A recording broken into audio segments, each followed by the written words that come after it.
राजकोट में तो मोदी ही आएगा। नहीं, 100% बीजेपी ही जीतना है और अब की बार 400 पार होना ही है।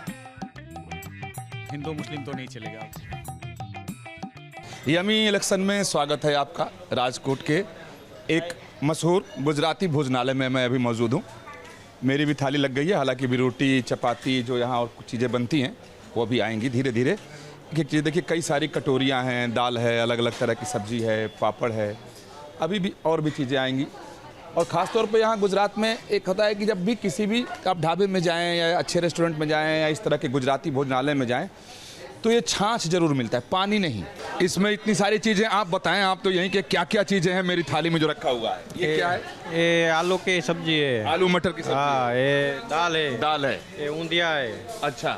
हाँ, ये मग की सब्जी है, मूंग की सब्जी है। हाँ। अरे भरेला करेला। अच्छा, करेला का अच्छा स्टफिंग किया हुआ ये है बात पाप। कभी सौराष्ट्र की राजधानी रहा गुजरात का राजकोट, आज राज्य का प्रमुख शहर और जिला मुख्यालय, जहां गुजराती खानपान और स्वाद के शौकीनों के बीच ये भोजनालय बेहद लोकप्रिय है। टेस्टी गुजराती व्यंजनों की तरह लोकसभा चुनाव को लेकर लोग यहाँ सियासी चटखारे का आनंद भी खूब ले रहे हैं। चेतन भाई, खाने का जायका तो हम और आप ले रहे हैं, बहुत बढ़िया जायका। इस बार का चुनावी जायका क्या होगा? बीजेपी। तो मोदी साहब कहते हैं कि नहीं भाई हमने बहुत अच्छे से विकास किया है, राहुल गांधी कहते हैं कि कुछ भी नहीं किया है। भरोसा किस पर होता है? अपना तो मोदी साहब पे। गुजराती थाली तो बहुत बढ़िया है, शानदार, स्वाद भी अच्छा है। इस बार किसको स्वाद मिलेगा? बीजेपी को मिलेगा या कांग्रेस को मिलेगा? अभी सर उस पे हम कैसे बात कर सकते हैं किसको मिलेगा ऐसा? लड़ाई किसमें चल रही है? दोनों में चली तो रही है जैसे बराबर ठीक ठाक। जोर किसका चल रहा है? चोर तो बीजेपी का दिख रहा है। खुलकर बात भी कर रहे हैं, खासतौर पर पाटीदार समाज की अगर बात करें कि लेउआ पटेल जिसकी संख्या यहाँ बहुत ज़्यादा है, कड़वा पटेल जिसके पुरुषोत्तम रूपाला जिस समाज से हैं, और उनका एक बयान आ गया क्षत्रिय समाज के ऊपर। तो कांग्रेस को ऐसा लगता है कि जैसे कि उसको उस बयान से संजीवनी मिल गई हो, यानी लगातार उसको भुनाने की कोशिश करेगी, क्योंकि क्षत्रिय वोट जो यहाँ लगभग 2 लाख है। ये काफ़ी जायकेदार लग रहा है। एकदम मज़ेदार, एकदम मज़ेदार। इतनी सारी कटोरियाँ, इसमें सबसे अच्छा क्या लगता है आपको? इसमें चना मगजता लगता है और करेला का शाक वो भी अच्छा लगता है। अच्छा। आम्ररस है। हाँ, वो तो एकदम बढ़िया, और सास ऐसे बढ़िया। सर, इस बार का यहाँ का चुनावी जायका क्या होगा? स्वाद किसको ज़्यादा स्वाद मिलेगा? मतलब छुटने का नहीं, जो इलेक्शन हो रहा है अपना, ये खाना तो बहुत स्वाद है, इलेक्शन का स्वाद किसको मिलेगा? रूपाला जी को। रूपाला जी को, यानी बीजेपी को। लेकिन कांग्रेस तो कह रही है कि भाई उन्होंने क्षत्रिय समाज का अपमान कर दिया और वो अलग समुदाय से, इसलिए इस बार कांग्रेस का। लेकिन अंदर से तो सब भाजपा को ही साथ है सर। राजकोट बीजेपी का गढ़ रहा है। लंबे वक्त से राज्य में इसी पार्टी का शासन रहा है। चूंकि गुजरात मॉडल की चर्चा देश विदेश में होती है, इसका असर यहाँ के आम लोगों पर भी दिखता है, जो राजनीति पर खुलकर नहीं बोलते और अगर बोलते हैं तो बीजेपी के पक्ष में।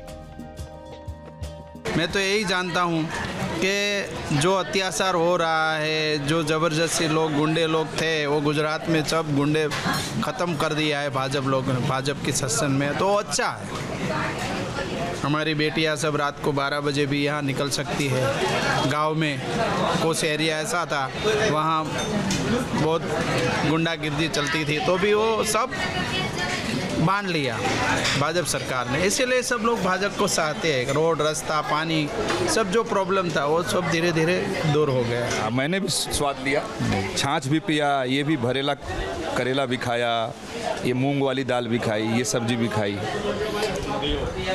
क्या बोलते हैं इसको? ऊंधियो मग और भरेला करेला। करेला। तो इस बार राजनीति किसका भरेगा? राजकोट से तो किसका भरेगा नहीं पता, बट हिंदू मुस्लिम तो नहीं चलेगा। अब हिंदू मुस्लिम नहीं चलेगा। अब नहीं चलेगा। ये बताइए राजनीति किसकी पूरी होगी? जो सच है वो जीतेगा, जो झूठ है वो हार जाएगा। आरोप सब लगाते हैं एक दूसरे पर कि वो झूठ बोल रहा है, दूसरा झूठ। वो तो जिंदगी भर चलता रहता है। वो तो जिंदगी भर का रूल बन चुका है। ये राजनीति की बात नहीं है, जनरल भी बात है। आज मैं आपको झूठ बोल रहा, झूठा लगता हूँ तो कल सच हो जाऊंगा।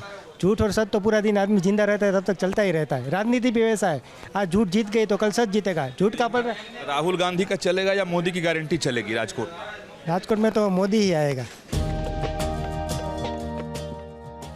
अगर गुजरात में स्वाद के साथ सियासत की बात हो तो घुघरी की चर्चा जरूरी है। ये गुजरात के प्रमुख व्यंजनों में शुमार है। ये कुरकुरा, मीठा और सुगंधित स्ट्रीट फूड डीप फ्राई होता है। राजकोट की इस दुकान पर लोग घुघरी के साथ सियासी जायके का मजा ले रहे हैं। राजकोट का ये मशहूर दुकान है, नाश्ते की दुकान है। घुघरा लोग यहाँ खाते हैं, एक गुजराती डिश है जो नाश्ते के तौर पर यहाँ के लोग बहुत ही शौक से खाते हैं। देखिए तमाम लोग यहाँ हैं, सब लोग घुघरा खाने आए हैं और इस घुघरा के साथ लोगों से बात करेंगे। इसके जायके के साथ साथ राजनीति के जायके पर भी चर्चा लोगों के साथ करेंगे। आलू की स्टफिंग है, मीठी चटनी है, बनावट इसकी गुझिया की तरीके की है लेकिन स्वाद समोसे की तरह है। 2019 का इतिहास बदल जाएगा या बीजेपी का गढ़ रहेगा ये? सर इतिहास तो अभी बदलने वाला नहीं है, बट अभी तो ऐसा लगता है कि आगे के 25 साल भी इतिहास नहीं बदलेगा पूरे गुजरात में। फिलहाल माहौल ऐसा है। लेकिन यहाँ तो पटेल समाज को लेकर के अलग राजनीति की ध्रुवीकरण, पटेल दो धड़े में बटे हुए हैं, कांग्रेस के पटेल अलग, बीजेपी के पटेल अलग। बिल्कुल सर, उसमें ऐसा है, बट जो भी नतीजा जब आता है तब पता चलता है। बाकी लोग तो बातें करते ही रहते हैं इधर उधर की। अच्छा, इस बंटवारे की बात सिर्फ बात में है? हाँ, वो सिर्फ बात में, एक्चुअली ऐसा कुछ है ही नहीं। 100% बीजेपी ही जीतना है और अब की बार 400 पार होना ही है और फिर एक बार मोदी सरकार ही है, क्योंकि राजकोट के अंदर एम्स है, एयरपोर्ट है, जो लोगों ने सोचा नहीं था वैसे सड़कें हैं, इतने ब्रिज आ गए हैं और नया मार्केटिंग यार्ड है। इतनी सुविधाएं जो राजकोट ने कभी सोची नहीं थी वैसी वैसी सुविधाएं आज राजकोट को मिल रही हैं, तो फिर अलग जगह जाना ही क्यों, सोचना ही क्यों। लेकिन यहाँ जो प्रत्याशी हैं पुरुषोत्तम रूपाला जी, जो केंद्र में मंत्री भी हैं, उनका एक बयान आया था क्षत्रिय समाज को लेकर के। उसके बाद से कहा जा रहा है कि राजकोट की राजनीति जो है वो 360 डिग्री घूम गई है। क्या इस वाकई में घूमती हुई दिखाई दे रही है? हमें तो ऐसा कुछ नहीं लग रहा है। हम सिर्फ कमल को जानते हैं, मोदी साहब को जानते हैं। पक्का डेफिनेटली राजकोट तो पक्का आएगा ही। वैसे भी राजकोट पहले से भाजपा का गढ़ ही रहा है। आज तो बीजेपी का गढ़ कहा जाता है 100%, और हर सीट भाजपा की आती है और पूरा गुजरात में आएगी, सिर्फ राजकोट में नहीं। इस बार जो यहाँ बहुत चर्चा चल रही है कि भाई क्षत्रिय समाज नाराज है, लेवा पटेल अलग हो गए हैं, कड़वा पटेल अलग हैं, तो ऐसा कुछ दिखाई देता है क्या? नहीं, ऐसा कुछ है नहीं। जो भी नाराजगी थी वो रूपाला साहब ने माफ़ी मांग के पूरी कर दी है। राजकोट में क्या रहेगा इस बार? बीजेपी ही है, बीजेपी रहने वाली है। हम लोगों की अपनी अलग अलग राय है, सब लोग अपने जायके की बात कर रहे हैं, कुछ लोग खुलकर बात कर रहे हैं, कुछ कह रहे हैं कि इंतज़ार करो। तो जिस तरीके से यहाँ अलग अलग जायके की चीज़ें हैं, उसी तरीके से अलग अलग जायकेदार राजनीतिक बातें भी लोगों ने यहाँ पर की है। वीडियो हितल खत्री के साथ विकास चंद्र, न्यूज नेशन, राजकोट।